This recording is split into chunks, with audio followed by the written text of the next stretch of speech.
GTA Vice City is my favorite GTA that I've played so far. So my name's shriekingenius, I go by Miles, and I'm playing every single GTA until GTA 6 releases. I recently played and beat GTA Vice City, and I just really wanted to share some thoughts on my experience.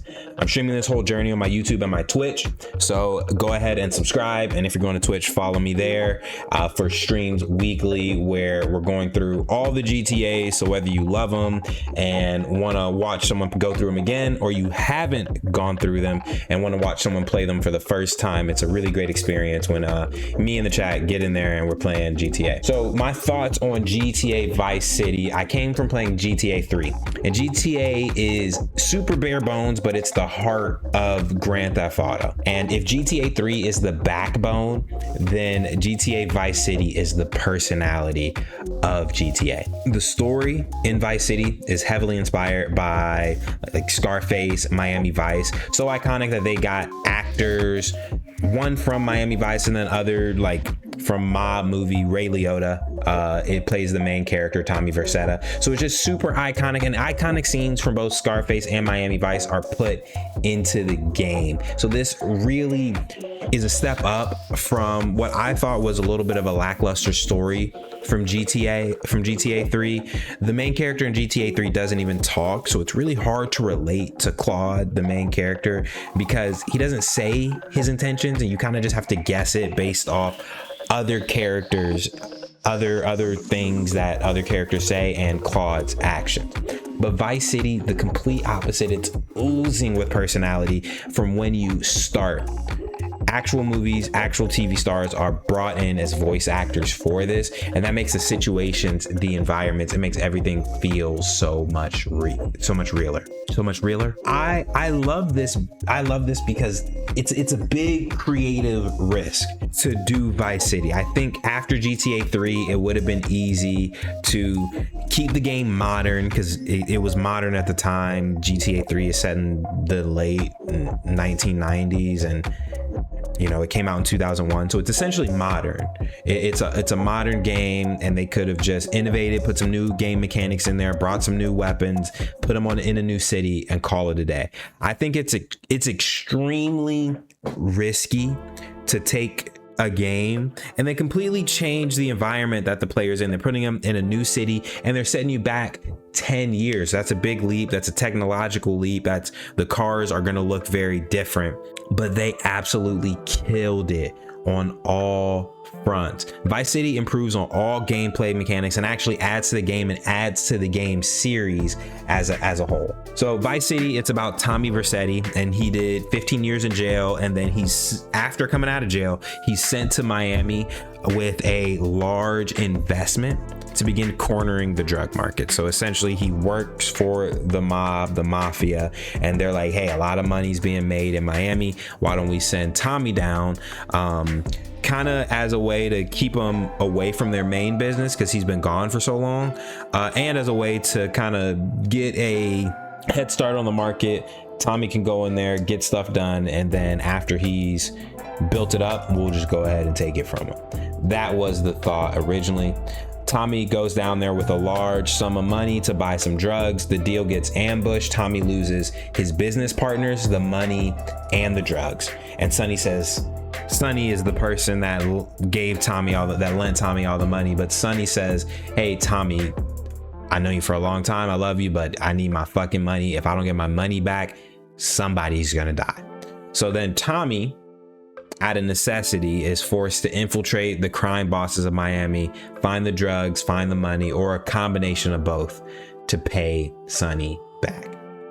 And what I love about this game, number one thing, very early in the game, it's nighttime and you drive down Ocean Drive, and the neon lights on one side with the beach on the other side just creates such a vibe instantly as soon as you get in the city. The older cars look amazing, and the technology moves from a pager to a cell phone. So they really give the player instantly, as soon as you're in it, the vibe that you're in 1980s Miami. You're down there and you're living it. What I love the most is they gave you something to spend money on. which is the properties. In GTA 3, there was nothing to spend money on. So not only were you getting a large sum of money, way larger than any other game that is going to come after this, you're getting a large sum of money in GTA 3, but there's nothing to spend it on except for guns. Here they fixed that issue. They give you properties to buy, and it's actually a large part of the story. The radio is also improved in Vice City. They added more stations and more content in each station, so you're not listening to the same songs over and over again. There's way more to listen to. They've also added new weapons, new vehicles, and you can actually pilot the plane, and they added helicopters as well. The only thing that I didn't like about Vice City, because I mean, for its time, it's amazing. There's a reason why it's a cult classic and people still love it to this day. The only thing I don't like is I'd say I'm not as happy with, because it was overall, it's an amazing game. But the thing I'm not as pleased with is the second half of the story feels confuddled in comparison to the beginning half. The beginning half of the game is pretty linear. You play it, you're trying to get info, find out who took the drugs, who took the money, and you're working to pay Sonny back. Then after some events, Tommy is then tasked with buying properties, and you don't find this out until after, but you have to buy a certain amount of properties before the story continues. So from a player's perspective, the game never tells you this. So the map, you just at some point you're doing the story missions, and at some point the map has nothing on it, and you have to just go around and buy properties and keep buying these properties until you get a call and the story continues. So it just feels really, it doesn't feel linear. It doesn't feel like it flows right into it. I'm not upset, because even though it does feel like that, I like the idea of the second half of the story being up to the player how it goes. There's a whole bunch of properties you can buy, and you don't have to buy every property to continue the story. So every player is going to have a little bit of a different experience from the order they buy the properties in and the properties that they do buy. The only thing I don't like is they're not on the map. So in today's day and age, I could Google it pretty easily, but it's a little hard for, maybe someone 20 years ago to know what direction that they can go if there's no other information available or information out there.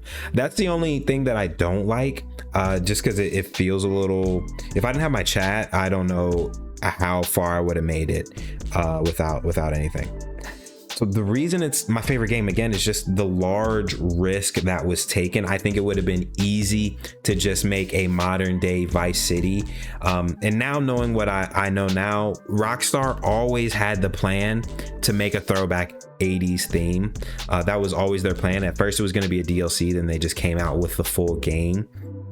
And while this game is not perfect, I think you should be rewarded for doing something different and going big or going home. And that's what they did. And they absolutely just created such you literally feel like you're in Miami as soon as you are allowed into the open world. As soon as you're allowed there, you start on Ocean Drive, and it just feels so amazing, which I think it's hard to replicate that. And I don't know if they've done it as perfectly as they did in Vice City. Now granted, I still am playing through all the games, so if you want to talk more about GTA Vice City, you want to talk more about Grand Theft Auto in general, you want to watch me play GTA and listen to the absolute bangers they have on the radio, give me a follow. I stream weekly, 3 streams a week, and we're playing GTA until GTA 6 drops. Thank you so much, and I will be reviewing San Andreas next. Thank you.